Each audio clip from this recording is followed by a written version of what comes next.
just starting off with a question. How many slaves, actual slaves, do you think are in the world today? Anyone? 100 million. 100 million? A little less, actually. Less. 1 million. Higher. It's 70 million. Lower. We're getting there. So, also, kind of opinion. I have dyslexia, so I have to write this all out, or else I start everywhere. So, if I start reading, that's why.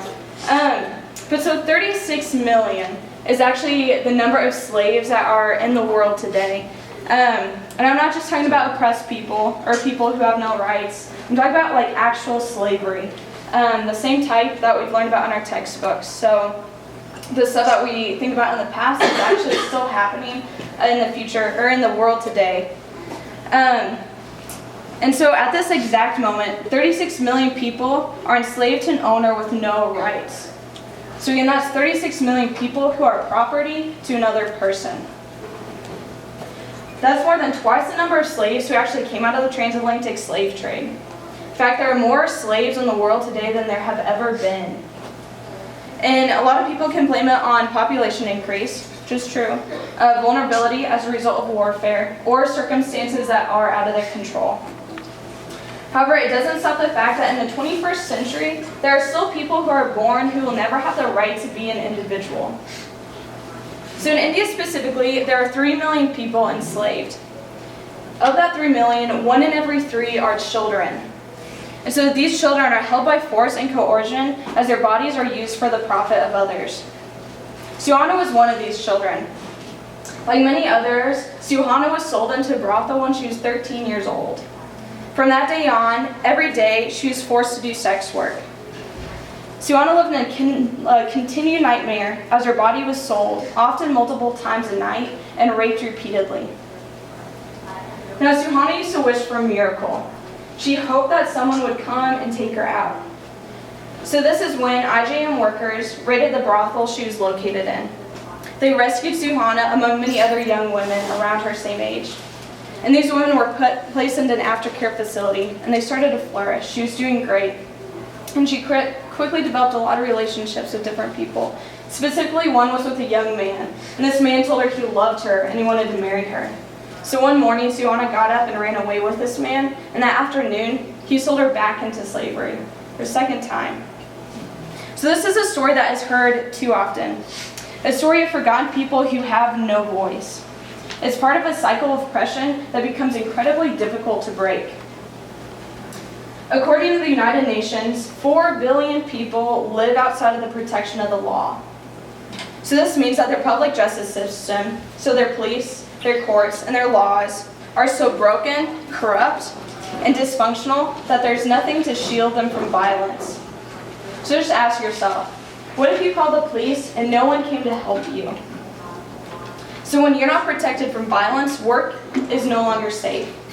There is nothing to stop injustice from occurring at our most fundamental level. This means that those 4 billion people who live outside the protection of the law all live in the reality that slavery isn't that far from reality. So now, typically in modern day slavery, people aren't kidnapped as we tend to believe. So with no voice to put those regulations in for these people, these individuals become desperate for jobs and are easily taken advantage of. Many times, employers show up to poor communities and offer jobs. So when people show up to do work, they are given a debt, and that with inflation, it becomes impossible to pay off. So this leads to these individuals being held captive under crippling debt for the entirety of their life. They are forced to work day in and day out under excruciating conditions with no escape. So this type of trafficking is called forced labor slavery. By definition, it is slavery that uses deception, threats, and violence to coerce someone to work for little to no pay.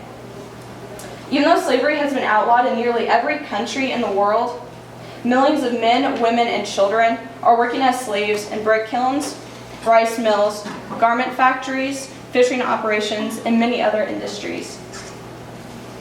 So the other type of slavery that is most often heard of is sex trafficking.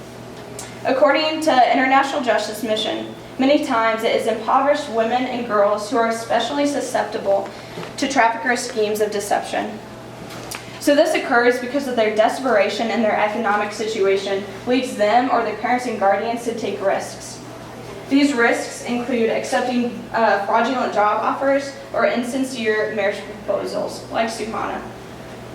Once trafficked, victims find themselves facing violence as a constant threat.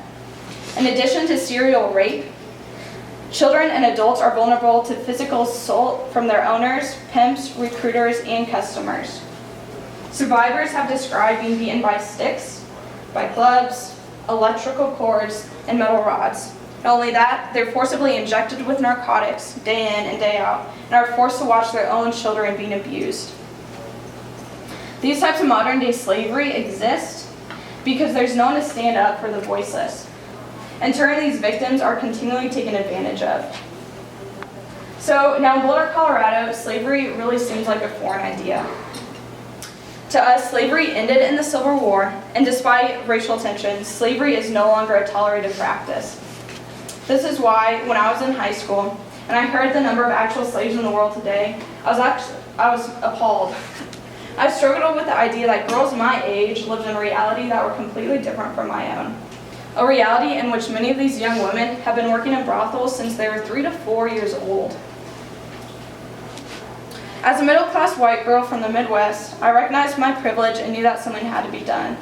However, on the flip side, I asked myself, what could a scrawny little high school girl do against one of the world's largest black market industries? So to answer that question, I began to look into organizations that fight against human trafficking. Specifically, I became incredibly interested in International Justice Mission, as I've mentioned a couple times. They make a call for awareness to the injustice being done around us. They offered ways in which ordinary people like myself can actually get involved.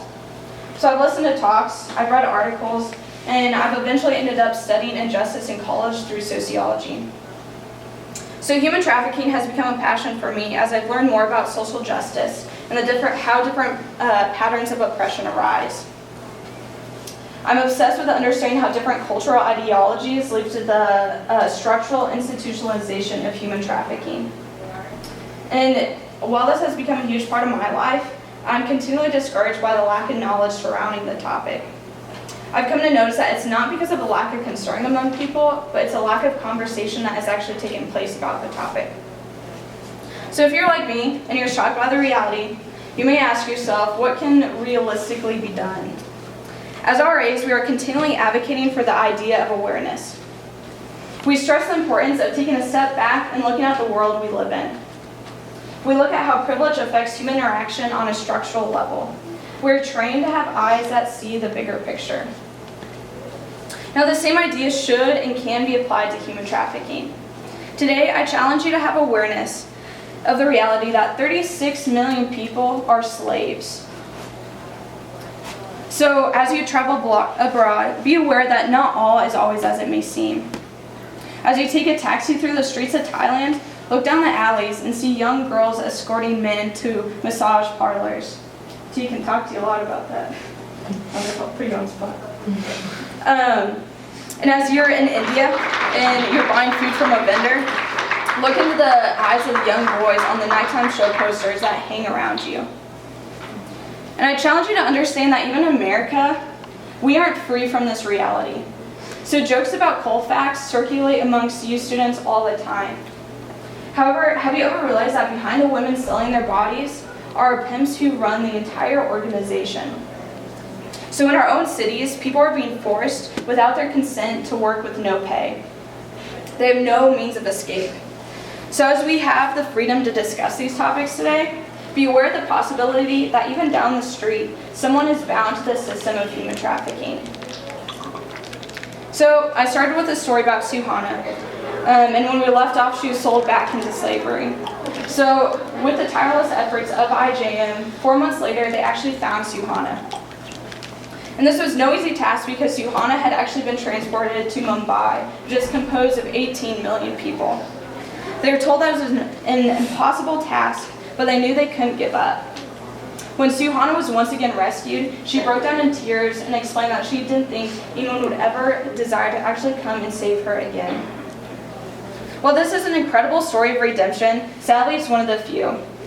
Just looking at Mumbai, there are 10,000 sex workers. To stress this point again, this is only a small proportion of the 36 million who are enslaved today. Reality is this number is only continuing to grow. My question for you is, what are you guys going to do about it? We have 4 years at this institution, and then we are open to go our separate ways. So standing in this crowd, there's future leaders of our country. So some of you may be politicians, you may be lawyers, teachers, whatever you go on to do, you all play an important role. So you're going to have influence both internationally as well as locally. So I challenge you today to be aware that we live in a reality and in a world that desperately needs justice. We have the ability to be the generation that stands up and becomes the voice for the voiceless. So start talking. Start conversations in your classrooms, with your professors, with your residents, and with your friends and your coworkers. You can be the person who stands up and advocates for someone like Suhana. I tell you today that you can be that one person that 36 million people are hoping will come to their rescue.